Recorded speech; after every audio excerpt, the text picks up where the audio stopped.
everyone. My name is Elizabeth Manns, and I'd like to welcome you to the April 4th Coalition Show. This is the June 12th, 2023 edition of the show, and it is the 457th one that we have done since the closing of the North Adams Regional Hospital.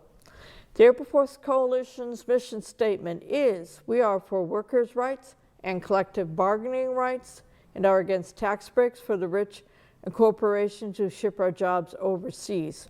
We support all the articles of the Universal Declaration of Human Rights, but as is our custom, we put the emphasis on Article 23.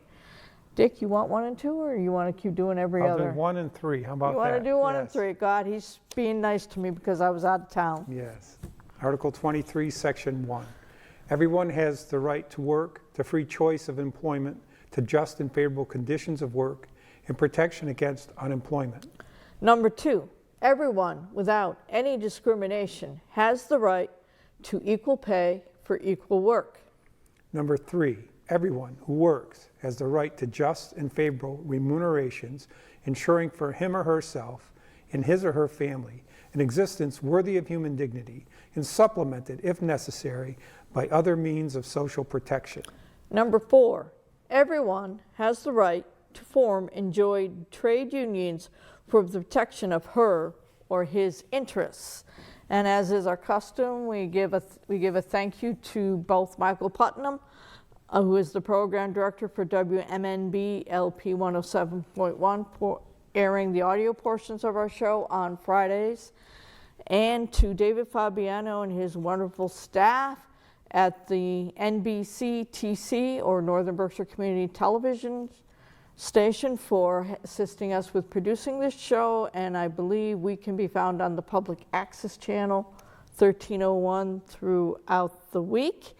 And Dick, as I say all the time, we support all the articles of the Universal Declaration of Human Rights, but you wanted to put the emphasis today on Article 14. Yes, which says, Section 1, everyone has the right to seek and enjoy in other countries asylum from persecution.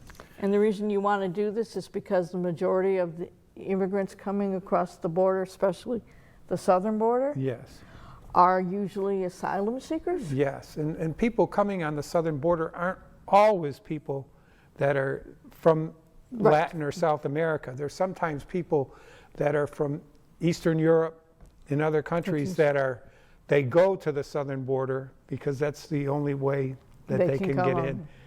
And it seems like when you're seeking asylum, you need to present yourself to an official, like we have ports of entry, but they're closed now.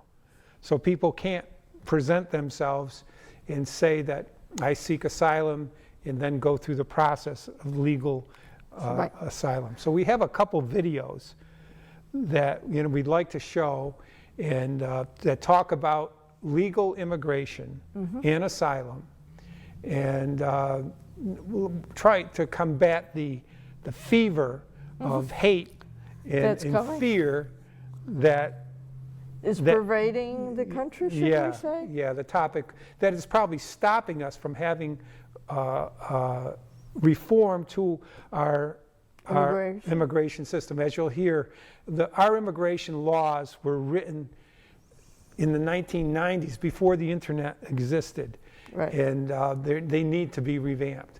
But let's watch the first video on immigration.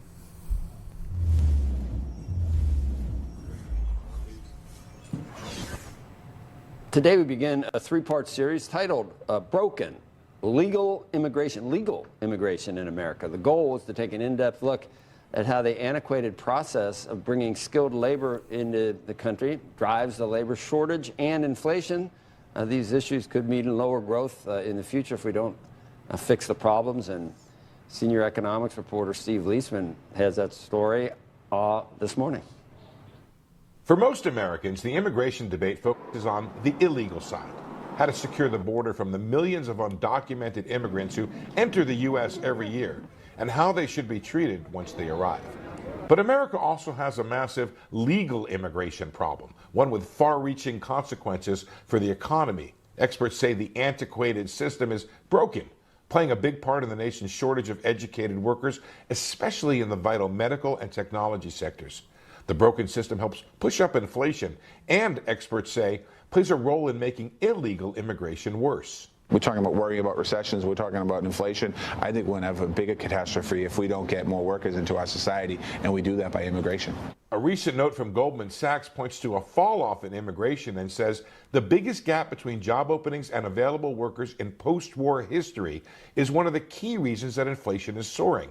An increase in foreign-born workers could help contain the rise in wages and prices. The consequences go further. In rural communities, the lack of foreign healthcare workers has driven up wait times and plays a role in hospital closures and even health outcomes. For the country, the crisis may be causing America to lose the contest for the best and the brightest around the world, a contest that could mean losing its technological edge. Immigration attorney Bo Cooper says among his clients, he's seen skilled immigrants leave. That's a loss to our economy. The legal immigration system is meant to serve the U.S. national interest by allowing us to import intellectual talent to fill our skill needs. So how bad is the legal immigration system? This year, 48,000 employers asked to bring in 484,000 skilled workers from abroad under just one visa program. That's the H-1B program for skilled employees. But they were granted just 85,000 approvals, or only one out of about every 6 applications. Normally, it's 1 out of every 2 or 3. Our immigration system is designed for an era in American history that does not exist anymore. A lot of the programs that were designed were created back in the 90s. Our immigration system desperately needs to be updated to meet the needs of our nation today. That's especially true in the wake of the pandemic, which saw an increase in retirees and others leaving the workforce. The result of the system? A shortfall of as many as 1.6 million legal immigrant workers in the nation. There are 10.7 million job openings and only about 6 million unemployed. So about a third of that gap, experts say, is the lack of foreign workers. While foreign-born are only 12% of the population, they are roughly 40 to 50% of the STEM, science, technology, engineering, math, labor force. And so they contribute massively to this part of the economy. Staying at this level will definitely jeopardize that engine of growth for the U.S. So in the next installment, we're going to see how the lack of foreign workers actually creates a life or death situation in rural areas because of a lack of healthcare workers, and how the broken system causes the U.S. to lose out in some cases to other nations in the competition for the best and the brightest around the world. Joe? Steve, we've had people on both sides of the aisle that introduce legislation. It gets politicized. But is it true that most other countries don't do the chain immigration, where if you know someone or it's a family member, you get in? Do they do it based on meritocracy? And is there a way we could do that to get the skilled workers that we need? That would be a big help. I've heard stories, Joe, about, for example, there was a very well-known tech company that didn't want to go on the record on this. They had a worker somewhere in the West. His wife had to go back to India to get a visa to stay in the United States. So what did they do? They moved both of them to Ireland. Yeah. So it's not that simple. It's not that simple. Sometimes you want to do it. And then the other thing that's not that simple is who's going to come if they're highly skilled if they can't bring everybody else. And they don't even sometimes bring them here, Joe. Sometimes they just say, you know what?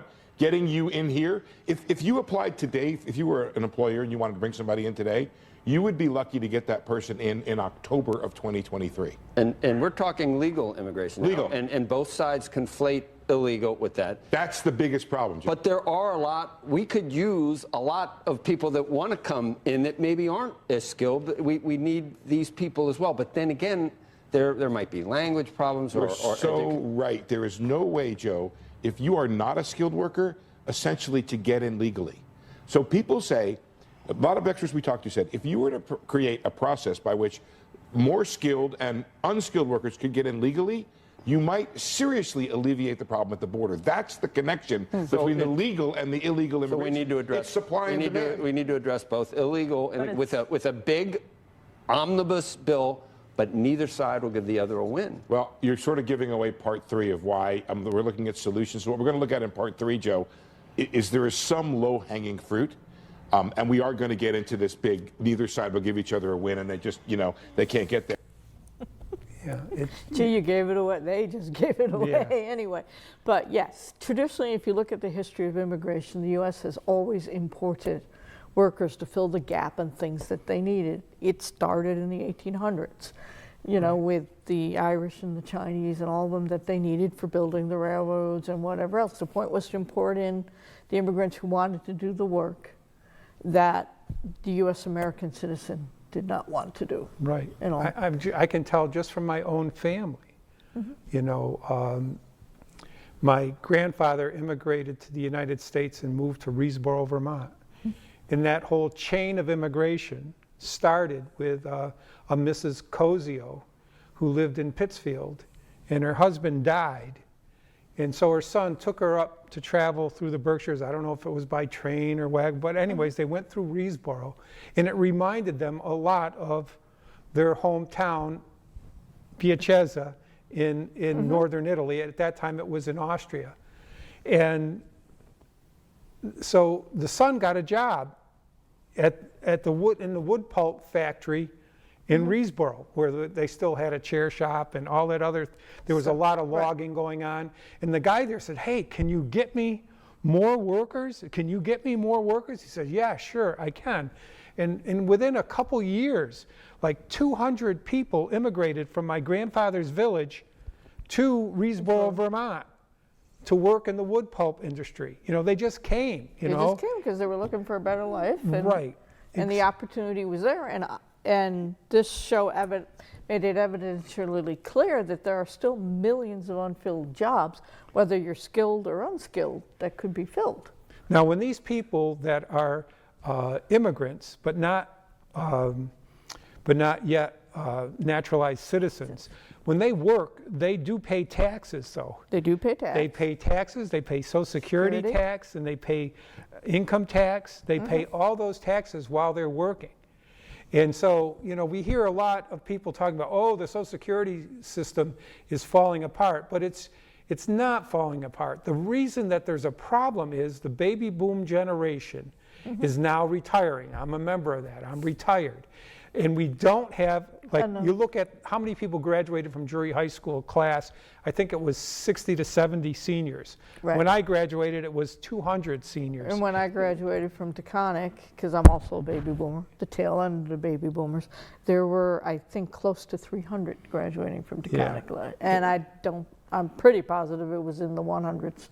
Yeah, so year. We don't have enough children to fill that gap. So what we need to do is what we've done in the past is bring in workers from other countries that want to work and pay their taxes and pay their Social Security, and they're younger, and they'll pay in, and then us seniors will have what we were promised. We'll get the Social Security that we're promised, and then, you know, if we continue to build up the younger people in the working force, they'll continue to pay when those people get older. It's a self-feeding system, and the only problem right now is we're not putting enough people to work paying into the system. We don't have enough young people in the system right now. To do it. Right. And now we have another video, though, unless you have something else that you want. Not at the moment. We have another video, and I believe this is from put on by an attorney who represents people who are seeking asylum. So let's listen to that. Hello there, and welcome to the weekly Asylum and Immigration Reform Update, where I share with you 5 recent stories of interest to asylum seekers and those who want to stay current on immigration news. This week, we're discussing a bipartisan bill focused on comprehensive immigration reform, including enhanced border security and pathways to legal status for some undocumented immigrants, has been introduced in Congress and actually has a chance to become law. The Biden administration is facing a challenge with over 1.5 million sponsorship applications for migrants from Cuba, Haiti, Nicaragua, and Venezuela, threatening to overwhelm the parole programs for those countries. New York City's mayor is pushing for faster work authorization for asylum seekers in the city and for more support from the federal government. A nonprofit group has raised concerns about the Biden administration's rushed deportations at the southern border, pointing out obstacles to legal counsel and a lack of clarity about asylum processes for detainees.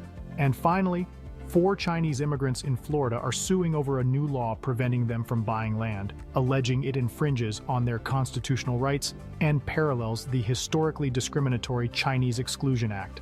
I'm Brian Manning, and I used to be an asylum officer with the government, but now, as an asylum lawyer, I help immigrants all over the country to secure their future in America through asylum. It's my pleasure to bring you asylum and immigration reform updates each week, right here on the Political Asylum Lawyers YouTube channel. Okay, let's get to the news. First up, could immigration reform really happen this time? Lawmakers have introduced the Dignity Act, a bipartisan bill aimed at reforming the U.S. immigration system. The bill represents the first significant bipartisan immigration reform effort in over a decade. The proposal focuses on halting illegal immigration, proposing dignified solutions for undocumented immigrants in the U.S., bolstering the U.S. economy and workforce, and ensuring future prosperity and competitiveness. Developed in consultation with business, agriculture, faith communities, immigration reform groups, and border security experts, the act offers what its authors say is a comprehensive approach to immigration reform.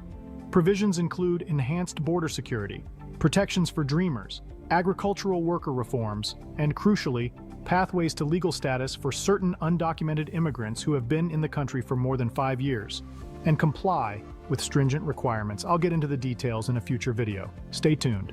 and next up for update number 2. In a matter of months, over 1.5 million individuals have petitioned to sponsor migrants from Cuba, Haiti, Nicaragua, and Venezuela in the U.S., posing a challenge to the Biden administration's goal of curbing border crossings by asylum seekers. There is concern that the immigration agency will only be able to manage a small fraction of the applications, and the remaining individuals, while waiting, may resort to crossing the southern border. The influx of applications has overwhelmed U.S. Citizenship and Immigration Services, which is capable of approving a maximum of 30,000 arrivals per month under the program. There has been no signal that the monthly cap will be increased, despite the considerable backlog of applications.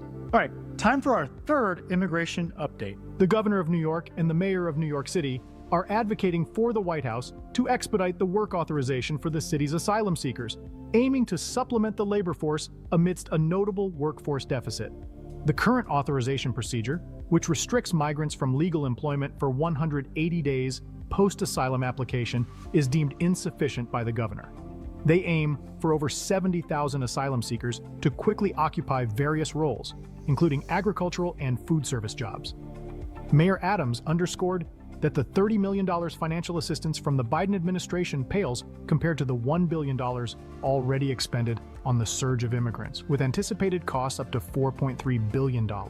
And moving right along, update number 4. A nonprofit group has identified serious concerns with U.S. immigration practices as the Biden administration tries to speed up deportations of people seeking asylum at the southern border. Issues include obstruction of legal counsel access during credible fear interviews, limiting access to important documents by detained asylum seekers, and unsatisfactory communication about asylum processes. A report by the organization says U.S. Citizenship and Immigration Services and the immigration courts are disregarding attorney-client relationships and continuing with credible fear interviews without an asylum seeker's attorney present, often leading to negative outcomes for asylum seekers. The policies put in place make it nearly impossible for most asylum seekers to understand the credible fear process or obtain meaningful legal assistance.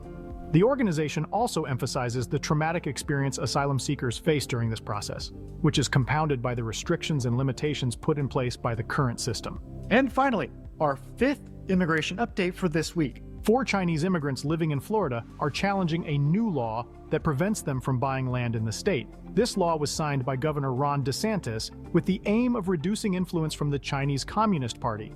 The plaintiffs argue that the law discriminates against them and infringes on their constitutional rights. They compare it to the historical Chinese Exclusion Act, which was decidedly discriminatory. With support from groups like the American Civil Liberties Union and the Chinese American Legal Defense Alliance, they're hoping to have the law declared unconstitutional before it takes effect in July 2023. And that wraps up this week's immigration news. If you want to win asylum in the United States, then you should call my office today. That number is 713-352-1593. We help people all over the country, so it doesn't matter where you are. Call us now to schedule an asylum strategy session so that we can help you secure your future in America through asylum. Again, I'm Brian Manning, and it's an honor to serve you in your immigration journey. A little bit of advertisement there for this. Towards the end, yes, Yeah. there's a tad of advertising, and who But- knows? Somebody might catch it on TV and realize that this guy can help somebody along the way. Right. I mean, I But- just can't imagine being in the situation that those people who are seeking asylum. I can't imagine waiting 180 days before you can seek a job. I mean, Yeah. that keeps you from earning money, and Right. therefore you have to be supported, which causes the U.S. government to expend Right. money on So you. these are people that have presented themselves and have Right. been agreed, okay, you have Yeah, the right to presented seek asylum. you have a right to seek asylum. We're going to give you a court date. You can stay in the country until that time. But then they're restricted. They can't work for 180 80 days. You know, that's, Yeah, that's 6 months. yeah. when Why you think not? about it. Why not put them to work? Why Right. not help them find a job Right, so that they can start paying into the system? right. I mean, the worst case scenario is that 2 years from now, and if they should lose the case, because we all know the backlog in immigration is Right. not going to improve anytime soon, they will have been paying in, they've been supporting the system, and they're not a financial drain on the U.S. government or organizations that are trying to keep them in the. What do you think are the major causes that would force people to want to seek asylum? Sometimes it's a pull, but sometimes it's a push. Sometimes it's a pull. I've always thought that the push came from probably poverty and violence in their countries. The pull is perhaps if you're better off and you're just seeking a better employment opportunity or perhaps a better standard of living than you can find But in then your you wouldn't country. qualify for asylum if You it was wouldn't just seek for asylum, economic. you would be moving for economics, and those are the ones who can come in under the skilled labor Yes. jobs and Or whatnot, unskilled. or unskilled laborers. You can come in that way. If you're running for fear of your life or poverty because there's no way you can, normally asylum seekers are running because they're in fear for their lives. Right. And, you know, a lot of it has to do with war and climate catastrophes. Fees, correct. We When you have get flooded out, your We have village an gets example that destroyed. we lived through when Katrina happened. Right. There was this major flooding, and We lost access by 2 roads into the. right. But people going down to help were more or less kept out, and people trying to leave were kept in. You know what I mean? They didn't have freedom of movement. And so, like, if you're living in a third world nation, who mostly the third world nations are feeling the effects of climate change more than the first world. And it's you know, like in Bangladesh and all these, Right. and so there's need for refugees. They become refugees and they need a place to go. They need to seek asylum. You know, so that's one issue that's forcing more people to seek asylum. And the other is war. You know, Syria, you know, the right. war in Syria where There's wars going on in some of the African countries. They're Yes. just not declared wars. right, And civil wars and civil wars and whatnot. And South America has always been unstable. And sometimes it's the war between the drug cartels and the government, and other times it's simply another civil war going Right. on because of the oppression. So And of course, we have the big monkey elephant in the room, Ukraine. yeah. Now we have, you know, a chance with the amount of money that we spend on defense right now. You know, I mean, strategically, the trillions we spend yeah, on defense. maybe, you know, we have income inequality here in the United States, but if we were to look worldwide about income inequality, that number would be even greater. The Oh, I'm people sure. in the third world countries are in utter poverty. So not only do the 1% need to Pay their share. pay their fair share of taxes in this country, but they need to pay their fair share of taxes throughout the world and try to lift everyone up so people aren't in such dire straits that they have to flee. that they want to leave. I don't think most people want to leave their home. Usually not, no. You want to hang on to it and stay where you know, what you know, where the Right. people But- have the same language and everything else. Right, but we can't provide the stability in those other nations, so they're forced to move. So we have to look internationally We have to go global. Yes, I think if you look at it in terms of, I think every country has to rethink immigration, to be honest, or what it means to be an asylum seeker. You know, are we each our own little peg in the world, or are we all part of the world, which is what the interlocking economy makes necessary. We're all in the same boat, ultimately. right. It's like Buckminster Fuller, how he conceived of it is we're on a small spaceship. Planet Earth is a spaceship, right. And we have a limited number of resources, and we have to make sure that we Use distribute them for everyone's well-being, you know, and treat them with respect. As the saying goes, there's enough for everyone's need if we distribute it properly, Yeah, but not enough for everyone's greed. right. And that's, you know, I think the crux of it. Yes. We're going to have to deal with it. I know in Europe, they're dealing with the fear of immigration and people who are seeking asylum.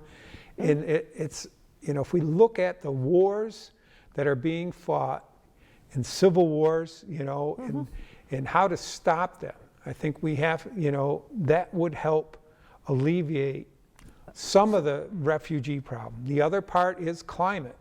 We have to address the climate crisis and ensure people whose well-being is in jeopardy more than ours. More than ours, just the ones who have all the Who didn't industrialize and didn't cause the problems. the to begin problems with the With fossil fuel industry. and the global warming and the green Yes. effects, so that the weather is going more wackier Right. every year. Right. So, Yes. you know, again, we rely on the Universal Declaration of Human Rights, and that's something that was started from the United Nations, Yes. and it was something that, you know, brought nations together. And part of that is everyone has the right to seek and enjoy in other countries asylum from persecution.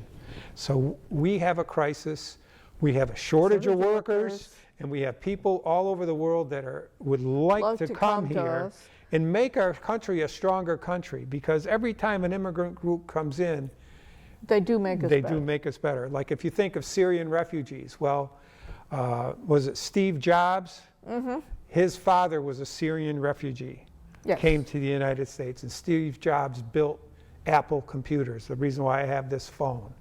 You know, Yes. we are made stronger when we bring in asylum seekers. Because that brings We greater should not. creativity. And next week, on our next show, we're also going to focus We'll on talk a another little bit about it. aspect more on And also we immigration. might talk about some of the constitutional issues Which is that are, going on in the U.S. now with Right. President Trump, with our former president's yeah, and his indictment. indictment, yes. So power to the people. Thank you for listening, and See you next week.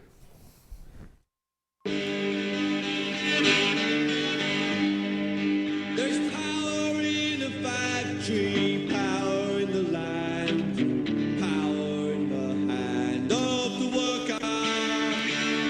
But it all amounts to nothing if together we don't stand. There is power in our union. Now the lessons of the past were all learned with workers' blood. The strikes of the bosses we must pay for. From the cities and the farmlands to trenches full of mud, war's always been the bossy